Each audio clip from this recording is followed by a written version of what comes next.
All right, here we go. Honors Physics video 3.3, unless I've rearranged stuff again. This is Newton's second law. All right, so here we go. So in the last video, we learned Newton's first law, and hopefully you recall that it tells you what an object will do if the net force is zero. So specifically, if the net force is zero, then that means the acceleration is zero, which thus means your velocity is constant. All right, so Newton's second law tells us what happens if the net force is not zero. What happens if the net force is not zero? Well, if the net force isn't zero, then your acceleration won't be zero and your velocity won't be constant. But what does happen? So it turns out if your velocity is not constant, then you're going to be accelerating, right? Newton's second law tells us the relationship between that net force and that acceleration. And so here it is. Newton's second law says an object's acceleration is equal to the net force divided by the mass. Okay, so A is the acceleration. No, yeah, cool. All right. So a couple things. So first of all, vectors. Both acceleration and net force are vectors. They always point in the same direction. If your net force is to the right, then your acceleration is to the right. If your net force is down, your acceleration is down. All right? Most textbooks will write this equation as net force equals mass times acceleration, which is fine mathematically, and honestly, it's maybe a little bit easier just because you can algebra it more easily. But I tend to prefer this one because I like this other definition of Newton's second law because to me it makes me think that the acceleration, it shows us that the acceleration depends on the net force and the mass, right? Like when you apply a force, you determine how much force you're applying to a predetermined mass, and those two things, how hard it's pushed and how much mass the object have, determine the acceleration. This equation always makes it think like the force somehow results from the acceleration, and it's kind of the other way around, okay? But the one good thing about this expression of Newton's second law is it shows us the units because it's telling us that our net force is going to be in units of mass, which is kilograms, times units of acceleration, which is meters per second squared. And so when they developed the metric system, they thought, well, let's let our unit of force reflect that. So 1 Newton, by definition, is the force required to accelerate a 1 kilogram mass at 1 meter per second squared. Okay, so what that means is as long as you stick with meters per second, newtons, and kilograms, your units will always work out. All right. So for all of this to work, we need a definition of mass. All right, so here we go.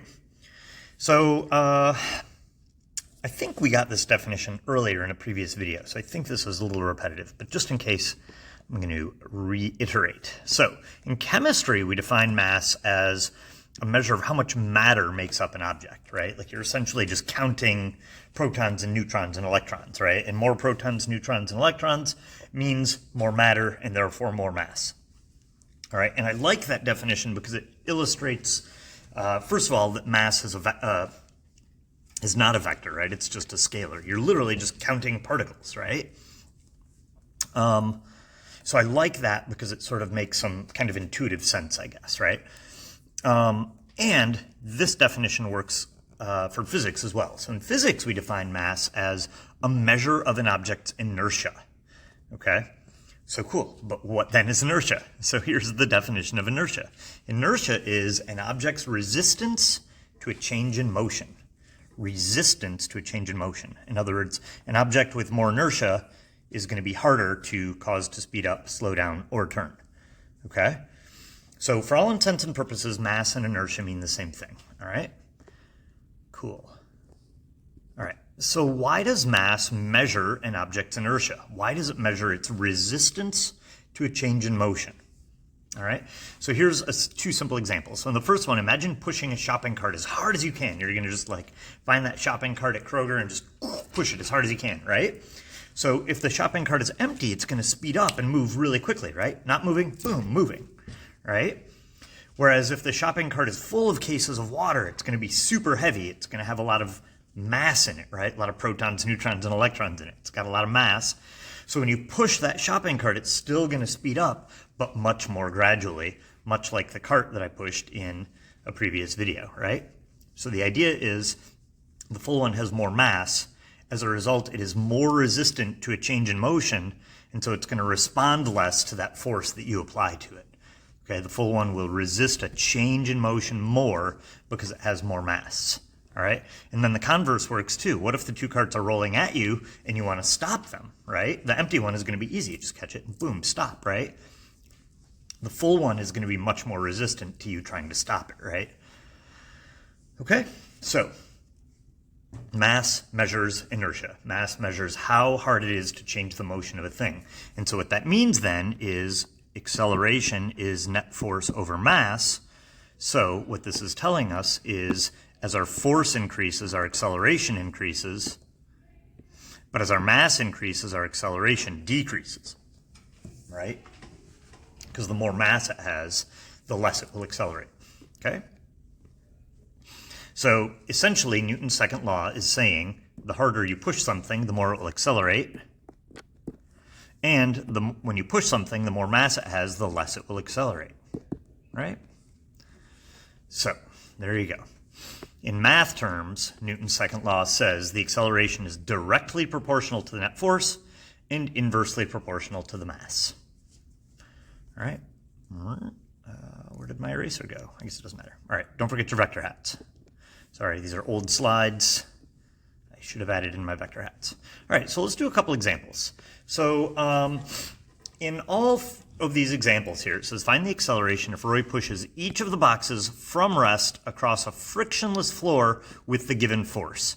So for each of these things, we're just going to have frictionless floor, box, we're going to know the mass of the box, and we're going to know the force of Roy. Notice, because Roy is the only force on it, in this particular example, Roy's force is the net force, right? Okay, so in this first example, I'm going to kind of color code these here. So in my first example, acceleration is net force over mass.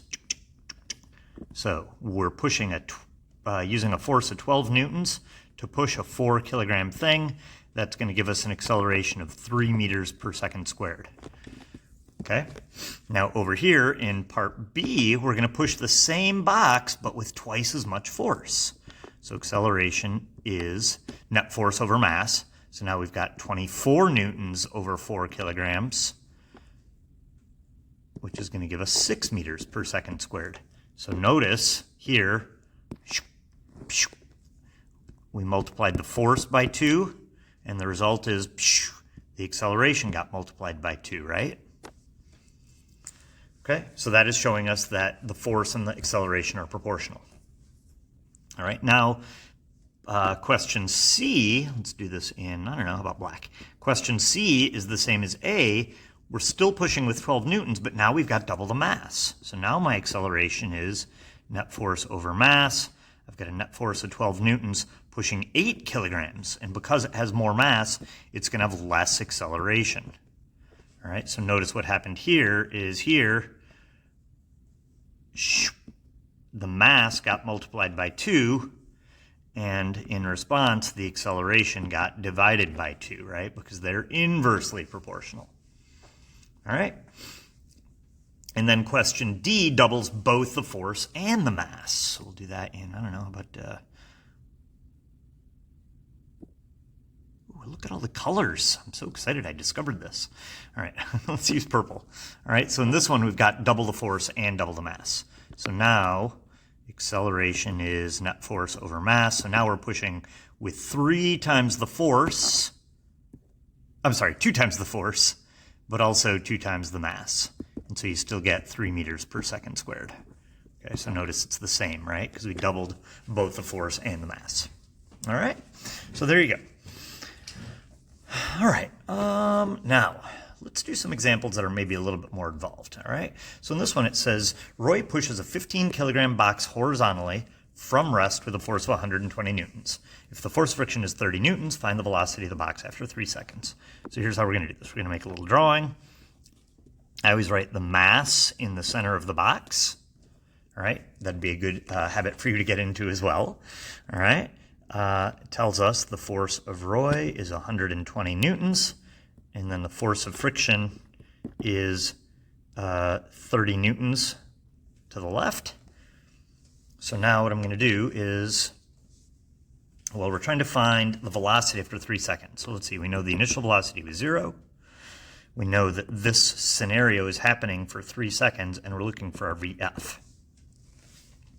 So here's the deal on this. So at this point, and this is super important, we've now learned 2 ways to find net force, or 2 equations that deal with net force, I guess I should say. All right, oops, I did not want to do that. So one way to find net force is to add up all of our forces. In this problem, it's the force of Roy plus the force of friction. Right? And so for us, oh, well, the net force is going to be 120 newtons forward, plus, let's see, that force of friction is to the left, so I'm going to go ahead and make it negative 30 newtons. And so add that, and that gives us 90 newtons worth of net force, right? So now that I know my net force, now I can find my acceleration. Here was, remember I said there are 2 equations with net force. So the first one is this, and then we've also got Newton's second law. All right, so this is going to be a really common theme where there are 2 equations to find net force. And you're always going to use one of those equations to find the net force, and then the other equation to find some missing thing. All right, so in this one, we're using the first equation to find net force, and then we're going to use this guy to find the acceleration. So we're going to take our 90 newtons worth of net force, divide it by 15 kilograms, and we're going to get 6 meters per second squared. Notice the net force is to the right. That means the acceleration is going to be to the right. Okay, so now we can find our VF. I'm going to use VF equals VI plus AT. Kablam, kablam, kabam. And so let's see, initial velocity was 0. Acceleration is 6 meters a second squared. Time is 3 seconds. Multiply, and you get 18 meters a second. Okay, this way, right? All right, I think we just have one more example. Nice. All right, so in this one, what we're trying to do is we're looking for a missing force, right? So remember a minute ago I said there are 2 equations that kind of relate net force, or that deal with net force, right? So we're going to use those here. All right, so here we go. It says Roy sees a 12 kilogram box sliding horizontally at 18 meters a second. Why is it sliding? I don't know. Doesn't matter. It's already sliding along, all right? Roy wants to slow it down to 4 meters a second in 2 seconds. Oh, so my velocity is changing. This is my VI. My goal is I want my VF to be 4 meters a second in 2 seconds, right? All right, the force of friction is 24 newtons. Notice our friction is going to oppose the motion. So that's going to be, what did I just say, negative 24 newtons. And the question is, how much force does Roy have to exert, and in which direction? So notice, the box is already going to slow down, right? And if we don't touch it, eventually it'll slow down to 4 meters a second. We need that to happen in exactly 2 seconds, though. All right, so here's what we're going to do. I know 2 equations for net force. So for us, the net force is going to be the force of friction plus the force of Roy. All right, I also know that net force is mass times acceleration, right? And I also know acceleration is VF minus VI over t. So let's go ahead and find our acceleration. Let's see, our final velocity is 4 meters a second. Initial velocity is 18 meters a second divided by our time of 2 seconds. So 4 minus 18 is negative 14 divided by 2, so we're going to get negative 7 meters per second squared for our acceleration. Okay? All right. So, oh, well, now that I know my acceleration, remember Newton's second law tells us how much force is going to be required to make that happen, right? How much force is going to be required to make that happen? All right, so here we go. So now what I'm going to do is I'm going to use this equation to find my net force. Net force is mass times acceleration. I don't know why I wrote it again. So the mass is 12 kilograms. Our acceleration is negative 7 meters per second squared. And so I'm going to multiply and get negative 84 newtons. Wow. Okay, so we need a lot of force to stop this thing so quickly. All right, so now finally what I can do is I can use this last equation here. Oh, I wanted to use a different color. I can use this last equation here to find the missing force. So net force is force of friction plus force of Roy. So watch what I'm going to do. I know my net force has to be negative 84. I know the force of friction is negative 24 plus the force of Roy. So I'm going to subtract 24, or sorry, add 24 to both sides. And it looks like the force of Roy is going to be negative 60 newtons. So it looks like Roy needs to apply even more force this way. Okay, so there you go. That's how those work. All right, so just really quickly, I want you to understand that pretty much every problem in this unit, sorry, I'm trying to find some blank page here. Pretty much every problem in this section is going to revolve around or rely on three equations. Acceleration is Vf minus Vi over t.